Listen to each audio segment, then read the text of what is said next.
Chair Hass and committee members, my name is Mark Jackson. I am the co-founder of REAP, which stands for Reaching and Empowering All People.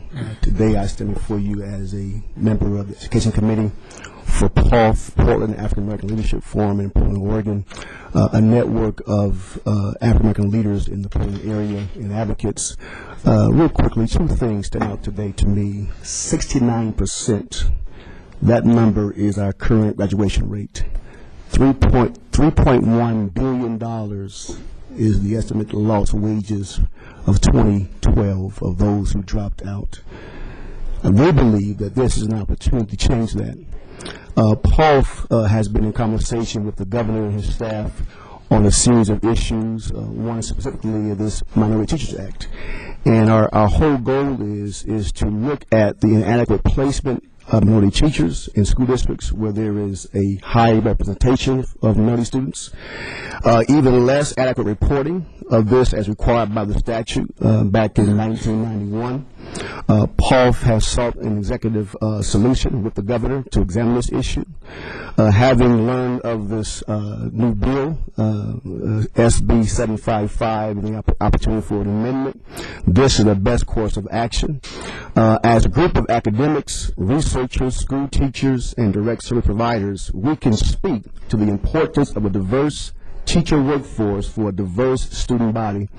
As seen in the report of 2011, which found that while there was an improvement in the number of minority teachers, the gap between minority teachers and students actually has increased. The current statute is out of date and needs to be updated in order to determine impact of current and future efforts to diversify Oregon's educator workforce. Alignment with the governor's priority to diversify the educator workforce helps ensure that the act is aligned with the work of the governor's office, ODE, OEIB, and proposed strategic investments. I want to conclude by saying this, that to not have diversity is to give our students a false sense of the world.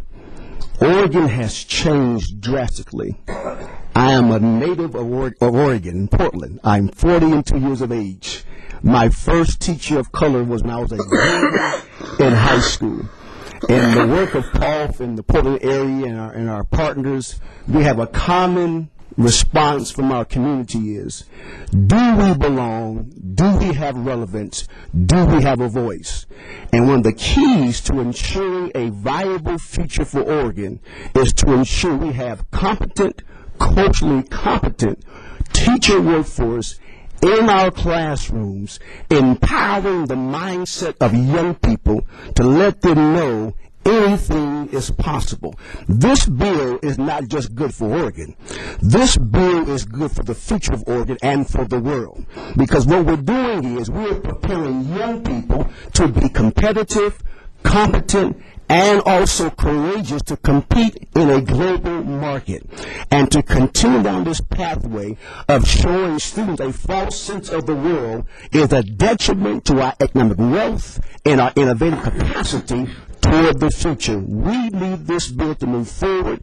We need your support. This room today is a direct contradiction of what it looks like in the classroom.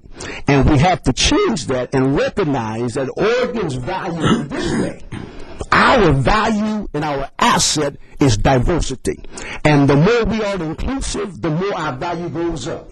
But the less we continue on this pathway of not being inclusive and being disconnected, we lose our value, hence we lose our relevance. Thank you.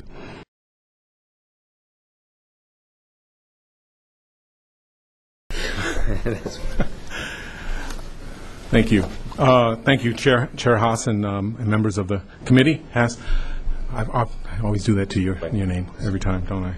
I'm Lou Frederick, representative of House District 43 North and Northeast Portland, and I'm going to speak to some of the things that you already mentioned and the panel earlier also talked about.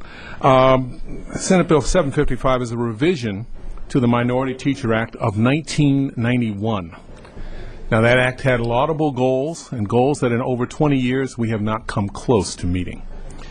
The original act called for, by 2001, a public school teaching profession that reflected the demographic makeup of the student body. As the makeup of our state has changed in those 2 decades, progress on this goal has simply not measured up. Budgets in the mid-90s derailed a great deal of this effort. Last hired, first fired. In a time of drastically declining budgets, decimated the minority representation in the teaching profession, undoing effective initiatives to train and hire more minority teachers. In some cases, these teachers trained in Oregon and they took their jobs in other states. And these programs simply cannot be turned off and on like a faucet. Progress that took years to achieve was wiped out in 1 or 2 budgets. This proposal takes a different approach to a goal setting. It asks for a modest increase in minority representation in the teaching force over the next 2 years, but we will be back for more later, so expect it. It also expands the definition of minority for the purposes of the Minority Teachers Act to include those whose first language is not English. This is to recognize the experience of those with European background and appearance whose first language is other than English, especially some of the invisible folks in Southeast Portland from the Eastern European population. I realize there are some communities in Oregon where this isn't really an issue, but in many it is. Teachers are important role models for young people. The professionals, they are the professionals they see every day.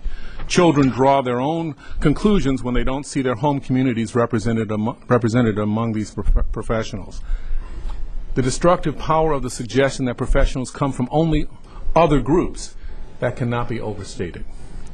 I had the advantage of growing up surrounded by black teachers and preachers and scientists and practicing professionals. I still experience a certain amount of culture shock realizing that children here know so little of the African and African American history that's available and that was available when I was growing up. And one of the most wrenching experiences of my adult life has been overhearing black youngsters describe an academic subject as a white thing. If I could wave a wand and make it so, there would be at least one minority algebra teacher in every middle school. This revision to the goals of the Act could be seen as a retreat, and I guess it is. A 10% increase from where we are now is far from ambitious. But a so-called aspirational goal that sits on a shelf for 20 years is a cop-out. A goal that we might actually meet would be progress.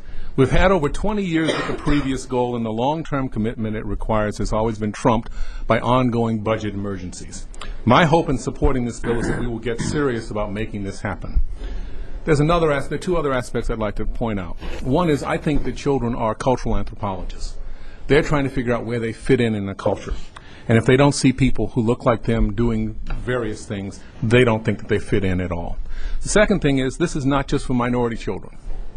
This is for the majority children who are going to be living in a world that is not just a majority population. They need to understand that there are professionals who are African American, Latino, Asian, Native American, and other. And they need to have that chance as well. And we need to make sure that our kids are prepared to deal with the world. Not the world that we dealt with, maybe as many folks dealt with in the 1950s or 1960s, but the world as it is now. So thank you very much.